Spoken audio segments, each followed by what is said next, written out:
এইবিলাক কথা টলাৰেন্সি বা এটা দলক এনেকুৱা ধৰণে ব্যৱহাৰ কৰাৰ যি ব্যৱস্থা, এই ব্যৱস্থাই অখিল গগৈয়ে একনায়কত্ববাদ বিৰোধীৰ একনায়কত্ববাদ চলোৱাৰ এটা প্ৰৱণতা ইয়াত দেখা গৈছে, যিটো কেতিয়াও কংগ্ৰেছ দলে কেতিয়াও মানি নলয় আৰু অন্য দলে মানি নলয়।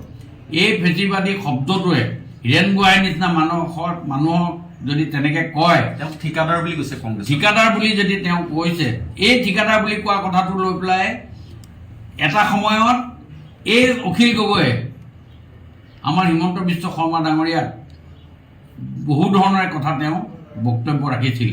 এই কথাবিলাকে এতিয়া প্ৰমাণ কৰিছে যে আগন্তুক দিনত এই যে চাৰিমুখীয়া যিটো দলখিনি, এই চাৰিমুখীয়া দলে কেতিয়াও একমুখীয়া হ'ব পাৰিব বুলি মই নাভাবোঁ।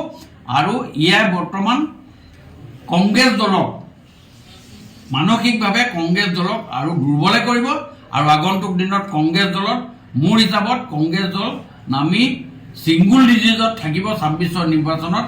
যদি এই ধৰণে তেওঁলোকে এই ব্যৱস্থা কৰি থাকে, মিত্ৰজোঁটৰ লগত তেওঁলোকে যদি সংযোজিত হৈ থকাৰ ব্যৱস্থা ভাবে, এই ২৬ৰ ইলেকশ্যনত কংগ্ৰেছৰ ১০টাতকৈ তলৰ চিটলৈ নামিব বুলি মই ঠাৱৰ কৰিছোঁ। এইবিলাক কথা টলাৰেন্সি বা এটা দলক এনেকুৱা ধৰণে ব্যৱহাৰ কৰাৰ যি ব্যৱস্থা, এই ব্যৱস্থাই অখিল গগৈয়ে একনায়কত্ববাদ বিৰোধীৰ একনায়কত্ববাদ চলোৱাৰ এটা প্ৰৱণতা ইয়াত দেখা গৈছে, যিটো কেতিয়াও কংগ্ৰেছ দলে কেতিয়াও মানি নলয় আৰু অন্য দলে মানি নলয়। এই ফেচিবাদী শব্দটোৱে হীৰেণ গোহাঁইৰ নিচিনা মানুহক যদি তেনেকৈ কয়, তেওঁ ঠিকাদাৰ বুলি কৈছে কংগ্ৰেছ, ঠিকাদাৰ বুলি যদি তেওঁ কৈছে, এই ঠিকাদাৰ বুলি কোৱা কথাটো লৈ পেলাই এটা সময়ত এই অখিল গগৈয়ে আমাৰ হিমন্ত বিশ্ব শৰ্মা ডাঙৰীয়াক বহু ধৰণৰ কথা তেওঁ বক্তব্য ৰাখিছিল। এই কথাবিলাকে এতিয়া প্ৰমাণ কৰিছে যে আগন্তুক দিনত এই যে চাৰিমুখীয়া যিটো দলখিনি, এই চাৰিমুখীয়া দলে কেতিয়াও একমুখীয়া হ'ব পাৰিব বুলি মই নাভাবোঁ।